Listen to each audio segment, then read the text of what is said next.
नमस्कार, मी निकिता आणि आपल्या एका नवीन व्हिडिओमध्ये तुम्हा सर्वांचं खूप खूप खूप मनापासून स्वागत करते। तर ताईंनो, आजच्या व्हिडिओमध्ये गुरुवारचं जे पूजेचं रुटीन आहे ते शेअर करत आहे। दर गुरुवारी मी अशा रीतीने डीपली पूजा करत असते, म्हणजे की सगळं क्लीन करून घेते, देवघर वगैरे स्वच्छ करून घेते, नवीन कपडा अंथरते आणि मग पूजा करत असते। तर इथे देवघर वगैरे पुसून झालं आहे। त्यानंतर किचन मध्ये आली तर देव वगैरे पण माझे स्वच्छ धुवून झाले आहेत।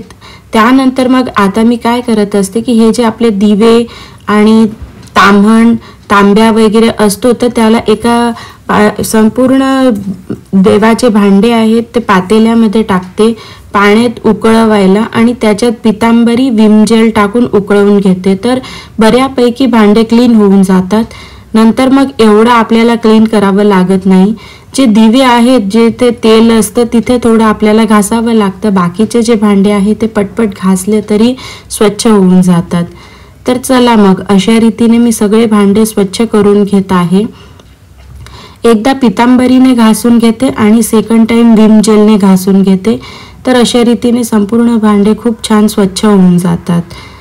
आता भांडे स्वच्छ झाल्यानंतर एका कापडावर त्यांना अंथरून ठेवते आहेत, म्हणजे मग ते पाणी निथरून जाईल। त्यानंतर आपल्याला त्यांना स्वच्छ पुसून घ्यायचे आहेत, ज्याने ते 8 दिवसासाठी खूप छान व्यवस्थित राहतात। आता देवघर पण इथे वाळलं आहे, तर इथे मी कपडा अंथरून घेते आहे। तर दर गुरुवारी मी कपडा चेंज करत असते आणि येलो रेडच्या कॉम्बिनेशन मध्ये मी शक्यतो कपडे अंथरत असते, त्याने आपल्याला पण एक चेंज मिळतो आणि वेगळा लुक क्रिएट होतो। तर या गुरुवारी मी येलो कलरचा कपडा अंथरते आहे।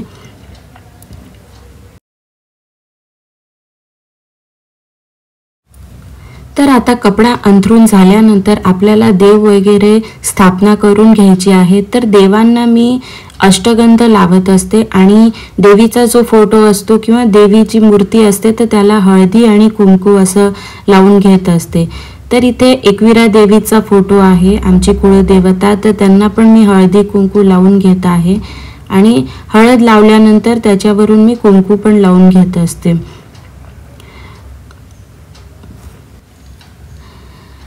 देवीचा फोटो ठेवल्यानंतर आता मी इथे मंगल कलश स्थापना करून घेत आहे। तर त्याच्यासाठी एका डिश मध्ये तांदूळ ठेवून घेतले आहेत आणि आता मी याच्यात ₹1.25 नाणं, सुपारी आणि 8 दिवसांना छान पुजून घेतलं आहे।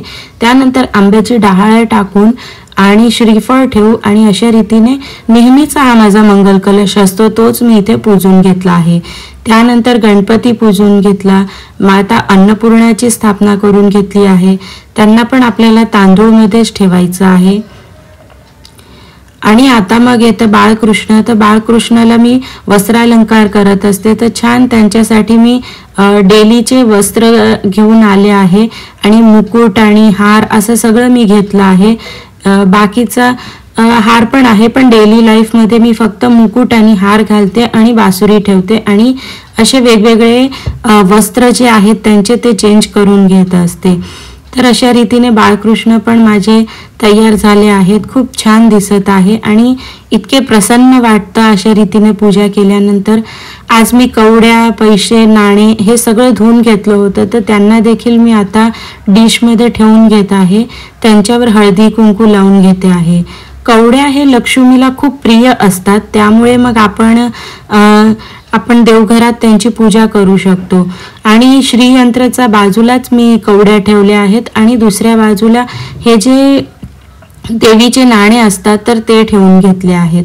त्यानंतर शंख आहे, कासव आहे आणि गजलक्ष्मी आहे, ती देखील श्रीयंत्राच्या पुढे ठेवून घेतली आहेत।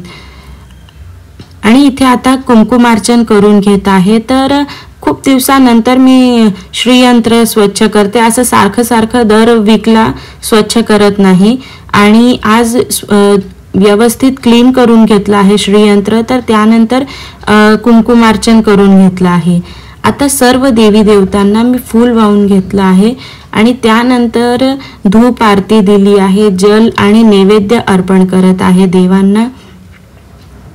तर अशा रीतीने माझी पूजा इथे झाली आहे आणि पूजा झाल्यानंतरचा जो ऑरा किंवा वाइब्स असतात त्या खूप खूप खूप प्रसन्न वाटतात. तर मला देखील तसंच आहे. मी डेली पूजा केली की मला खूप भारी वाटतं आणि मी शक्यतो प्रयत्न करत असते की डेली माझी पूजा व्हावी असं.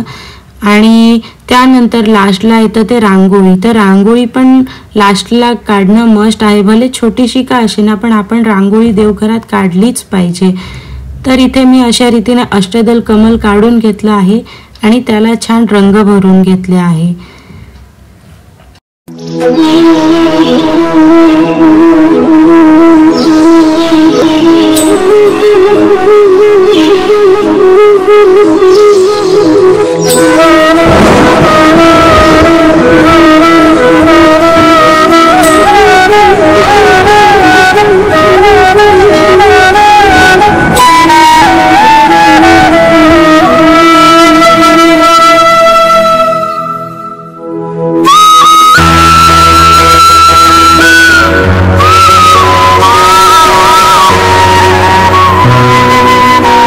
तर ताईंनो, तुम्हाला आजचा माझा व्हिडिओ कसा वाटला कमेंटमध्ये नक्की सांगा.